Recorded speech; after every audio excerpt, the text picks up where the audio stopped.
১৯৭৫ সালের ১৪ই আগস্ট দিনটি খুব ভালো ছিল না। রাজধানীর বিভিন্ন স্থানে ছিল খামাখাই উত্তেজনা। পরদিন রাষ্ট্রপতি বঙ্গবন্ধু শেখ মুজিবুর রহমান যাবেন ঢাকা বিশ্ববিদ্যালয়ে। নিরাপত্তা বাহিনীর কর্মকর্তারা সতর্ক তা নিয়েই, কিন্তু কে জানত সে সময়ই উত্তরপাড়ায় চলছে বঙ্গবন্ধু হত্যার মহড়া। সন্ধ্যা ঘনিয়ে আসার সঙ্গে সঙ্গে সক্রিয় হয়ে উঠল সেনাবাহিনীর টু ফিল্ড রেজিমেন্টের কামানবাহী শক্ত যানগুলো। রাত ১০টায় বেঙ্গল ল্যান্সারের T-৫৪ ট্যাঙ্কগুলো রাজকীয় ভঙ্গিতে এসে জড়ো হলো বিমানবন্দরের বিস্তীর্ণ বিরান মাঠে। জড়ো হলো ১৮টি কামান এবং ২৮টি ট্যাঙ্ক। রাত 11:30টায় জড়ো হলো মেজর ডালিম, মেজর নূর, মেজর হুদা, মেজর শাহরিয়ার, মেজর পাশা, মেজর রাশেদ সহ ঘাতকরা। ১৫ই আগস্টের প্রথম প্রহর রাত 12:30টায় পরিকল্পনা ব্রিফিং করে মেজর ফারুক। এই প্রথম সবাই জানতে পারল যে সে রাতেই হত্যা করা হবে জাতির জনক বঙ্গবন্ধু শেখ মুজিবুর রহমানকে। তারপর ৭৫-এর ১৫ই আগস্ট ভোররাত বঙ্গবন্ধুর ধানমন্ডির ৩২ নম্বর বাড়িটি আক্রান্ত হওয়ার আগেই রাষ্ট্রপতি বঙ্গবন্ধু শেখ মুজিবুর রহমান তার আত্মীয় এবং মন্ত্রিসভার সদস্য আব্দুর রব সেরনিয়াবাতের হত্যাকাণ্ডের খবর পেয়ে যান। যে ঘরে বঙ্গবন্ধু ছিলেন তার বাইরের বারান্দায় ঘুমিয়েছিলেন মোহাম্মদ সেলিম ও আব্দুর রহমান শেখ ওরফে রমা। ওপর তলা থেকেই বঙ্গবন্ধু নিচ তলায় তার ব্যক্তিগত সহকারী AFM মহিদুল ইসলামকে ফোন করে বলেন, সেরনিয়াবাতের বাসায় দুষ্কৃতিকারীরা আক্রমণ করেছে, জলদি পুলিশ কন্ট্রোল রুমে ফোন লাগা। পুলিশ কন্ট্রোল রুমে ফোন করে কোনো সাড়া শব্দ না পেয়ে মহিদুল তৎকালীন রাষ্ট্রপতির কার্যালয় গণভবন এক্সচেঞ্জে চেষ্টা করতে থাকেন। ভোর 5:30টার দিকে বঙ্গবন্ধুর বাড়ির রক্ষীরা বিয়োগল বাজিয়ে জাতীয় পতাকা উত্তোলন শুরু করা মাত্রই বাড়িটি লক্ষ্য করে দক্ষিণ দিক থেকে সরাসরি আক্রমণ শুরু হয়। একটু পরেই বঙ্গবন্ধু তার ঘরের দরজা খুলে বারান্দায় বেরিয়ে আসেন। ঘুম থেকে উঠে পড়ে গৃহকর্মী আব্দুল আর রমা। বেগম মুজিবের কথায় রমা নিচে নেমে প্রধান ফটকের বাইরে এসে দেখেন সেনাবাহিনীর কিছু সদস্য গুলি করতে করতে বঙ্গবন্ধুর বাড়ির দিকে এগোচ্ছে। রমা বাড়ির ভিতরে ফিরে দেখেন লুঙ্গি আর গেঞ্জি পরা অবস্থায় বঙ্গবন্ধু নিচতলায় নেমে আসছেন। দোতলায় গিয়ে দেখেন বেগম মুজিব আতঙ্কিত অবস্থায় এদিক ওদিক ছুটছেন। রমা আর দোতলায় দাঁড়িয়ে না থেকে 3তলায় চলে যান এবং বঙ্গবন্ধুর বড় ছেলে শেখ কামাল এবং তার স্ত্রী সুলতানা কামালকে ঘুম থেকে ডেকে তোলেন। ঘটনা শোনার পর শার্ট প্যান্ট পরে নিচতলায় নামেন শেখ কামাল। সুলতানা কামাল আসেন দোতলায়। রমা দোতলায় শেখ জামাল ও তার স্ত্রীকেও ঘুম থেকে ডেকে তোলেন। জামা কাপড় পরে শেখ জামাল তার স্ত্রীকে নিয়ে দোতলায় বেগম মুজিবের কক্ষে চলে যান। ওদিকে গোলাগুলির মধ্যে অভ্যর্থনা কক্ষে বঙ্গবন্ধুর সামনেই বিভিন্ন জায়গায় ফোন করতে থাকেন মহিদুল। পুলিশ কন্ট্রোল রুম ও গণভবন এক্সচেঞ্জের চেষ্টার এক পর্যায়ে রিসিভার নিয়ে বঙ্গবন্ধু নিজেই বলেন, আমি প্রেসিডেন্ট শেখ মুজিব বলছি। বঙ্গবন্ধু তার কথা শেষ করতে পারেননি। এক ঝাঁক গুলি জানালার কাঁচ ভেঙে অফিসের দেয়ালে এসে লাগে। কাছের এক টুকরায় মহিদুলের ডান হাতের কোনোই জখম হয়। ওই জানালা দিয়ে গুলি আসতেই থাকে। বঙ্গবন্ধু টেবিলের পাশে শুয়ে পড়েন এবং মহিদুলের হাত ধরে কাছে টেনে শুইয়ে দেন। এরই মধ্যে গৃহকর্মী আব্দুলকে নিয়ে বঙ্গবন্ধুর কাছে তার পাঞ্জাবি ও চশমা পাঠিয়ে দেন বেগম মুজিব। কিছুক্ষণ পর গুলিবর্ষণ থেমে গেলে বঙ্গবন্ধু উঠে দাঁড়ান এবং আব্দুলের হাত থেকে পাঞ্জাবি আর চশমা নিয়ে পড়েন। নিচতলার ওই ঘর থেকে বারান্দায় বের হয়ে বঙ্গবন্ধু পাহারায় থাকা সেনা এবং পুলিশ সদস্যদের বলেন, এত গুলি হচ্ছে, তোমরা কি করছো? এ কথা বলেই বঙ্গবন্ধু উপরে চলে যান। বঙ্গবন্ধু উপরে উঠতে না উঠতে শেখ কামাল নিচে নেমে বারান্দায় দাঁড়িয়ে বলেন, আর্মি আর পুলিশ ভাইরা আপনারা আমার সঙ্গে আসেন। এ সময় শেখ কামালের পেছনে গিয়ে দাঁড়ান মহিদুল ইসলাম এবং পুলিশের ডিএসপি নুরুল ইসলাম খান। ঠিক তখনই মেজর নূর, মেজর মহিউদ্দিন এবং ক্যাপ্টেন বজলুল হুদা সৈন্যদের নিয়ে বঙ্গবন্ধুর বাড়িতে ঢোকে। গেটের ভেতর ঢুকেই তারা হ্যান্ডস আপ বলে চিৎকার করতে থাকে। মহিদুল ইসলামকে টেনে ঘরের মধ্যে নিয়ে যান নুরুল ইসলাম খান। কোনো কথা না বলেই শেখ কামালের পায়ে গুলি করে বজলুল হুদা। নিজেকে বাঁচাতে লাফ দিয়ে ঘরের মধ্যে গিয়ে পড়েন শেখ কামাল। মহিতুলকে বলতে থাকেন, আমি শেখ মুজিবের ছেলে শেখ কামাল, আপনি ওদেরকে বলেন। মহিতুল ঘাতকদের বলেন উনি শেখ মুজিবের ছেলে শেখ কামাল। এই কথা বলার সঙ্গে সঙ্গে শেখ কামালকে লক্ষ্য করে বজলুল হুদা তার হাতের স্বয়ংক্রিয় অস্ত্র দিয়ে ব্রাশ ফায়ার করে। সঙ্গে সঙ্গে মারা যান শেখ কামাল। এর মধ্যে একটা গুলি মহিদুলের হাঁটুতে, আরেকটা নুরুল ইসলামের পায়ে লাগে। এই অবস্থাতেই মহিদুলকে টেনে নুরুল ইসলাম তার কক্ষে নিয়ে যান। সেখানে তারা দেখেন পুলিশের বিশেষ শাখার এক সদস্য সেখানে দাঁড়িয়ে ভয়ে কাঁপছে, অস্ত্রটা তার পায়ের কাছে পড়ে আছে। মুহূর্তের মধ্যে ওই ঘরে ঢুকে বজলুল হুদা সবাইকে বাইরে গিয়ে দাঁড়ানোর আদেশ দেয়। নিচে কি হচ্ছে তার কিছুটা আঁচ করতে পেরেছিলেন বঙ্গবন্ধু। তিনি দোতলায় তার ঘরের দরজা বন্ধ করে বিভিন্ন জায়গায় ফোন করতে থাকেন। এক পর্যায়ে ফোনে তার সামরিক সচিব কর্নেল জামিল উদ্দিনকে পেয়ে যান।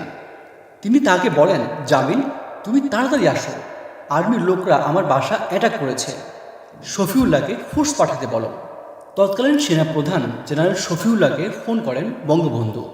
তিনি তাকে বলেন, শফিউল্লাহ, তোমার ফোর্স আমার বাড়ি অ্যাটাক করেছে, কামালকে বোধহয় মেরে ফেলেছে, তুমি জলদি ফোর্স পাঠাও। জবাবে শফিউল্লাহ বলেন, I am doing something, can you get out of the house. এদিকে বঙ্গবন্ধুর সঙ্গে কথা হওয়ার সঙ্গে সঙ্গে কর্নেল জামিল তার ব্যক্তিগত লাল রঙের গাড়িটি নিয়ে বঙ্গবন্ধুর বাসার উদ্দেশ্যে রওনা হন। সঙ্গে ছিলেন নিজের গাড়ি চালক আইনউদ্দিন মোল্লা। কিন্তু পথেই সোভানবাগ মসজিদের কাছে তাকে গুলি করে হত্যা করে ঘাতকরা। পালিয়ে বেঁচে যান আইনউদ্দিন। বঙ্গবন্ধুর বাড়ির গেটের সামনে মুহিতুল, নুরুল ইসলাম, আব্দুল মতিন, পুলিশের বিশেষ শাখার সদস্যসহ অন্য সদস্যদের সারি করে দাঁড় করানো হয়। এর মধ্যে ঘাতকদের একজন পুলিশের বিশেষ শাখার সদস্যকে গুলি করলে গুলিবিদ্ধ হয়ে তিনি পড়ে যান। এরপর ঘাতকরা গুলি করতে করতে উপরে চলে যায়। তারা শেখ জামালের ঘরের বাথরুমে আশ্রয় নেয়া গৃহকর্মী আব্দুলকে গুলি করে। হাতে ও পেটে গুলিবিদ্ধ অবস্থায় তিনি সিঁড়ির পাশে গিয়ে হেলান দিয়ে বসে থাকেন। বঙ্গবন্ধুর ঘরে তিনি ছাড়াও ছিলেন বেগম মুজিব, শেখ জামাল, শেখ রাসেল, সুলতানা কামাল এবং রোজি জামাল। ঘাতকরা বঙ্গবন্ধুর ঘরের বাইরে অবস্থান নেয়। গোলাগুলি থামলে বঙ্গবন্ধু দরজা খুলে বারান্দায় বেরিয়ে আসেন, আর তখনই ঘাতকরা তাকে ঘিরে ধরে। মেজর মহিউদ্দিন এবং তার সঙ্গের সৈন্যরা বঙ্গবন্ধুকে নিচে নিয়ে যেতে থাকে। ঘাতকদের উদ্দেশ্যে বঙ্গবন্ধু বলেন, তোরা কি চাস, কোথায় নিয়ে যাবি আমাকে? বঙ্গবন্ধুর ব্যক্তিত্বের কাছে মহিউদ্দিন ঘাবড়ে যায়। বঙ্গবন্ধু বলেন, তোরা আমাকে কোথায় নিয়ে যাবি, কি করবি, বেয়াদবি করছিস কেন? এ সময় নিচতলা ও দোতলায় সিঁড়ির মাঝামাঝি অবস্থান নেয় বজলুল হুদা ও নূর। বঙ্গবন্ধুকে নিচে নিয়ে আসার সময় নূর কিছু একটা বললে মহিউদ্দিন সরে দাঁড়ায়। সঙ্গে সঙ্গে বজলুল হুদা এবং নূর তাদের স্ট্যান্ড গান দিয়ে বঙ্গবন্ধুকে গুলি করে। বঙ্গবন্ধুর বুকে এবং পেটে 18টি গুলি লাগে। নিথর দেহটা সিঁড়ির মধ্যে পড়ে থাকে। সারা সিঁড়ি ভেসে যায় রক্তে। বঙ্গবন্ধুর পেছন পেছন রমাও যাচ্ছিল, কিন্তু ঘাতকরা তাকে ঘরের মধ্যে চলে যেতে বলে। এর মধ্যে দোতলায় শেখ রেহানার ঘরে থাকা তার চাচা শেখ নাসের ওই কক্ষে যায়। তার হাতে গুলি লাগার ক্ষত ছিল। রমাই প্রথম বেগম মুজিবকে জানায় বঙ্গবন্ধুকে গুলি করা হয়েছে। এ সময় ওই ঘরের বাথরুমে আশ্রয় নেন বেগম মুজিব, শেখ জামাল, শেখ রাসেল, সুলতানা কামাল, রোজি জামাল, শেখ নাসের ও রমা। ঘাতকরা বঙ্গবন্ধুকে হত্যা করে নিচে নেমে এসে বাড়ি থেকে বেরিয়ে যায়। এর পরপরই মেজর আজিজ পাশা ও রিসালদার মুসলিউদ্দিন তাদের সৈন্যসহ বঙ্গবন্ধুর বাড়িতে আসে। আজিজ পাশা তার সৈন্যদের নিয়ে দোতলায় চলে যায়। তারা বঙ্গবন্ধুর ঘরের দরজায় ধাক্কা দিতে থাকে। এক পর্যায়ে তারা দরজায় গুলি করে। তখন বেগম মুজিব দরজা খুলে দেন এবং ঘরের মধ্যে যারা আছে তাদেরকে না মারার জন্য অনুরোধ করেন। ঘাতকরা বেগম মুজিব, শেখ রাসেল, শেখ নাসের ও রমাকে নিচে নিয়ে আসতে থাকে। সিঁড়িতে বঙ্গবন্ধুর লাশ দেখেই বেগম মুজিব কান্নায় ভেঙে পড়েন এবং চিৎকার করে বলেন, আমি যাব না, আমাকে এখানেই মেরে ফেলো। বেগম মুজিব নিচে নামতে অস্বীকৃতি জানান। ঘাতকরা শেখ রাসেল, শেখ নাসের ও রমাকে নিচে নিয়ে যায় আর বেগম মুজিবকে তার ঘরে ফিরিয়ে নিয়ে আসে। বেগম মুজিব সহ বঙ্গবন্ধুর ঘরে আগে থেকেই অবস্থান নেয়া শেখ জামাল, সুলতানা কামাল, রোজি জামালকে নির্বিচারে গুলি করে হত্যা করে আজিজ পাশা ও রিসালদার মুসলিউদ্দিন। বেগম মুজিবের নিথর দেহটি ঘরের দরজায় পড়ে থাকে। বাঁদিকে পড়ে থাকে শেখ জামালের মৃতদেহ। রোজি জামালের মুখে গুলি লাগে, আর রক্তক্ষরণে বিবর্ণ হয়ে যায় সুলতানা কামালের মুখ। শেখ নাসের, শেখ রাসেল ও রমাকে নিচে নিয়ে একসঙ্গে লাইনে দাঁড় করানো হয়। এ সময় শেখ নাসের ঘাতকদের উদ্দেশ্যে বলেন, আমি তো রাজনীতি করি না, কোনো রকম ব্যবসা বাণিজ্য করে খাই। তখন ঘাতকরা একে অপরকে বলে, শেখ মুজিব বেটার দেন শেখ নাসের। এরপর তারা শেখ নাসেরকে বলে, ঠিক আছে, আপনাকে কিছু বলবো না, আপনি ওই ঘরে গিয়ে বসেন। এই বলে তাকে অফিসের সঙ্গে লাগোয়া বাথরুমে নিয়ে গুলি করে। এরপর শেখ নাসের পানি পানি বলে গঙ্গাতে থাকেন। তখন শেখ নাসেরের ওপর আরেকবার গুলিবর্ষণ করা হয়। লাইনে দাঁড়িয়ে শেখ রাসেল প্রথমে রমাকে ও পরে মহিতুল ইসলামকে জড়িয়ে ধরে বলে, ভাইয়া আমাকে মারবে না তো? মহিতুল জবাব দেয়, না ভাইয়া, তোমাকে মারবে না। এ সময় শেখ রাসেল তার মায়ের কাছে যেতে চাইলে আজিজ পাশা মহিতুলের কাছ থেকে জোর করে তাকে দোতলায় নিয়ে যেতে বলে। আজিজ পাশার কথা মতো এক হাবিলদার শেখ রাসেলকে দোতলায় নিয়ে গিয়ে গুলি করে হত্যা করে। রাসেলের চোখ বের হয়ে যায় আর মাথার পিছনের অংশ থেতলে যায়। রাসেলের দেহটি পড়ে থাকে সুলতানা কামালের পাশে। পুরো ঘরের মেঝেতে মোটা রক্তের আস্তর পড়ে গিয়েছিল। এর মাঝে ঘাতকদের দল লুটপাট চালায়। বঙ্গবন্ধুর বাড়িতে সেদিন তার দু মেয়ে ছিলেন না। বড় মেয়ে শেখ হাসিনা এবং ছোট মেয়ে শেখ রেহানা সেদিন ছিলেন বেলজিয়ামে।